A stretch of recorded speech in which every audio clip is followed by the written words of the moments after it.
박찬욱이 감독하고 이병헌이 나오는 막 대작이 있다, 우리 9월에 같이 보러 가자, 이런 얘기를 연애 때 했었는데 그 사이에 헤어지게 됐다? 그러면 9월 달에 그 영화 개봉할 때쯤에 무조건 생각이 납니다. 네, 여러분 반갑습니다. 현재 와이프랑 연애 시절에 크게 2번 정도 헤어졌다가 2번 재회를 해가지고 결혼까지 성공한 마선생입니다. 제가 그렇게 남자 입장에서 재회를 직접 경험하고요, 또 수많은 재회 상담을 통해 가지고 간접적으로 경험하면서 나름대로 내린 결론은요, 이겁니다. 세상 모든 일에는 때가 있다. 반대로 말하면 지금 내가 막 무슨 말을 하건 무슨 짓을 하건 그 때가 아니면요 절대 안 된다. 그러니까 오늘은요, 남자가 이별한 직후부터 후회하고 후폭풍이 밀려오는 그 타이밍들, 그러면서 마음속에서 여자 생각이 커질 수밖에 없는 그 때에 대한 얘기를 한번 해보도록 하겠습니다. 첫 번째, 이별을 고한 직후의 반응. 남자는 기본적으로 이 여자들보다 주도적인 성향이 강합니다. 연애의 시작도 그래가지고 남자 쪽의 그 작업, 고백으로 시작되는 경우가 많잖아요. 근데 이런 주도적인 남자들의 기질이 이별할 때도 똑같이 작용을 한다는 거죠. 이별을 남자인 내가 먼저 말을 하면은 이 여자가 분명히 힘들어 할 텐데, 그래서 너무 미안해, 가슴이 아파, 그런 심리가 분명히 있지만 그 기저에는요, 이 관계의 주도권을 분명히 내가 쥐고 있다, 그런 갑의 심리 역시 분명히 깔려있긴 합니다. 그러니까 여자의 반응이나 흘러가는 상황이 남자의 예상과는 다르게 흘러갈 때 이게 뭐지? 이게 아닌데? 흔들릴 수밖에 없다는 거죠. 자, 제일 처음에 남자의 마음이 흔들릴 여지가 있는 게 뭘까요? 바로 이별 통보를 받은 직후의 여자의 반응이에요. 전형적인 반응은 주로 3단계잖아. 1단계, 분노. 어떻게 나한테 그럴 수가 있냐? 너 진짜 이기적이다. 뭐 인스타, 카톡부사 이런 데다가 그런 감정을 표출하는 거. 2단계, 슬픔. 살아갈 희망을 잃었다. 하루하루가 너무 견디기 힘들다. 학교나 학원, 회사 이런 데도 막 안 나가버리고, 그걸 또 남자가 알게끔 티를 내고, 마지막 3단계, 애걸복걸. 내가 다 봐줄게, 그냥 오빠는 가만히 있기만 하면 돼. 이렇게 누구나 예상할 수 있는 3단계와 내가 다르게 움직여주는 거야.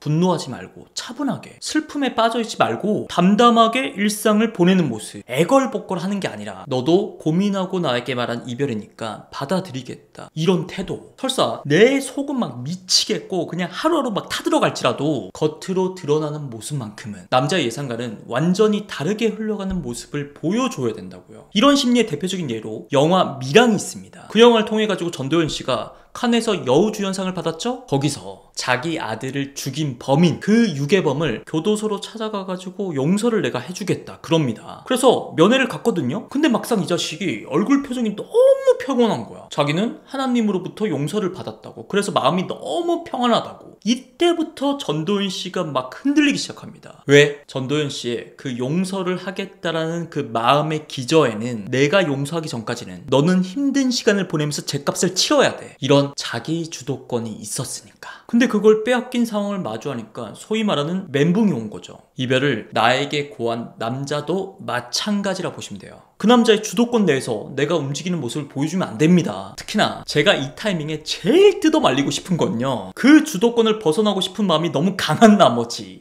남자에게 죄책감을 심어줘라, 가치를 역전시켜야 된다, 남자를 오히려 막 비난하고 공격하시는 분들, 이 절대 안 돼요. 앞에서 말했잖아요. 전형적인 3단계, 분노, 슬픔, 애걸복걸. 그 중에 제일 첫 단계가 분노예요. 이미 남자가 예상한 바라는 거지. 그래서 솔직히 별 타격이 없어요. 그냥 남자 입장에서 여자는요, 내가 싫다고? 그러면 너는 얼마나 잘났는데, 그냥 이런 감정적인 사람? 유치한 사람으로 보여질 뿐이라고요. 그리고 남자도 나름대로 힘든 게 있었고 참다 말한 이별인데, 그런 남자의 마음을 이해해주기는커녕 남자의 잘못을 공격한다? 아, 우리 관계는 이 정도밖에 안 됐구나. 오히려 남자 마음속에 남아있던 정마저도 다 털릴 수밖에 없다고요.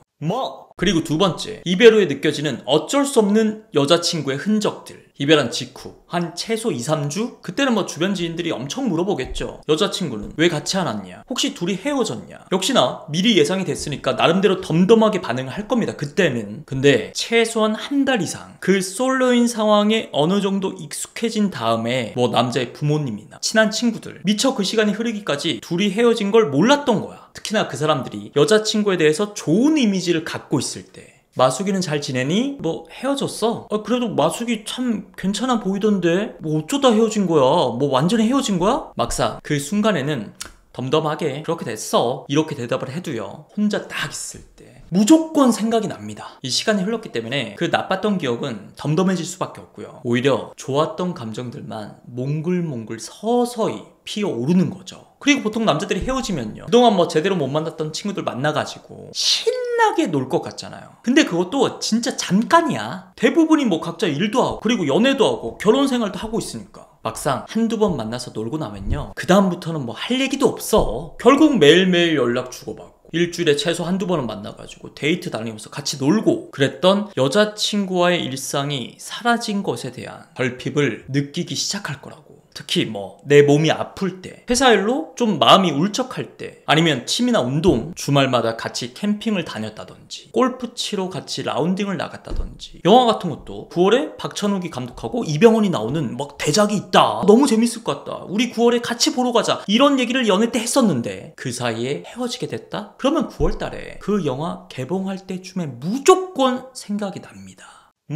세 번째, 여자의 가치가 올라갔을 때. 재해는요, 비유하자면 이런 거야. 상반기 뭐 취업, 면접, 인턴십, 그 최종적인 평가에서 내가 떨어진 거지. 근데 하반기에 또 그 회사에 내가 지원하고 싶은 그런 상황. 물론 주변에서는 차라리 그럴 거면 다른 회사 지원하는 게 낫지 않겠냐, 이런 말들을 자연스럽게 하겠죠. 왜? 한번 부정적인 이미지가 씌워졌으니까 합격하기 쉽지 않을 거다, 이런 예상들을 하는 거지. 근데 이걸 또 역으로 생각하면요, 오히려 더 쉬울 수도 있습니다. 이미 나의 장점에 대해서는 이 회사가 잘 알 거고 그 단점, 그것만 잘 보완해서 내 점수를 올리면은 얼마든지 합격할 수 있는 거 아니냐고. 그리고 오히려 다시 이 회사에 지원했다는 그 진정성, 이 점수는 플러스고요. 물론 내가 예전보다 더 나아졌다라는 이 전제 조건은 확실히 있습니다. 그런 의미에서 외모, 살 뺄 수 있으면 좀 뺍시다. 우리 상담을 하다 보면요, 그 연애 기간 중에 뭐 적게는 2-3kg, 많게는 뭐 10kg, 15kg까지 찐 케이스가 꽤 돼요. 제외 상담에 한 40-50%는 되는 것 같아요. 아니, 살 빼서 예뻐지면 왜 전 남자친구 만나요? 새로운 남자 만나지. 예, 그러세요, 얼마든지. 아니, 그러면 지금은 내가 살이 쪄서 별로니까 그냥 적당한 수준, 전 남자친구나 다시 만나자, 뭐 이런 심리야? 그리고 내 스타일도 좀 바꿔보면서 가꿔보세요. 이건요, 훗날 재회를 위해 가지고 전 남자친구에게 보여줄 목적도 분명 있지만 이별을 당한 뒤에 추락한 나의 자존감, 내 자신을 돌보기 위해서라도 꼭 필요한 과정입니다. 내게 어울린다는 전제하에 머리 스타일도 바꿔보시고요. 뭐 엄청 비싼 데 아니어도 되니까 동네 그냥 에스테틱 이런 데 꾸준히 다니면서 관리도 받아보시고, 그리고 뭐니뭐니 해도 일, 커리어적으로다가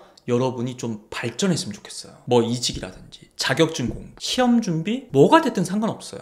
왜냐면 사실 연애를 한번 시작을 했다는 건요, 그 남자 기준에 나의 외모는 통과됐을 확률이 높거든요. 앞에서 말한 것처럼 뭐 살이 확 찌거나 그런 경우가 아니고서야. 그럼 이별의 이유가 뭐겠습니까? 나의 성격, 대화, 생활 습관, 삶의 태도. 근데 그런 성격, 생활적인 부분은요, 대부분이 이 여자분의 자존감이랑 연관이 많이 되어 있습니다. 그리고 그 자존감은 그 여자의 직업, 다니고 있는 회사, 받는 연봉, 이 커리어적인 부분과 밀접한 관련이 있고요. 결국 여러분의 성격이나 그런 내면이 예전과는 내가 확 달라졌다, 그걸 제일 확실하게 보여줄 수 있는 증거는 나의 일, 커리어의 변화라는 거지.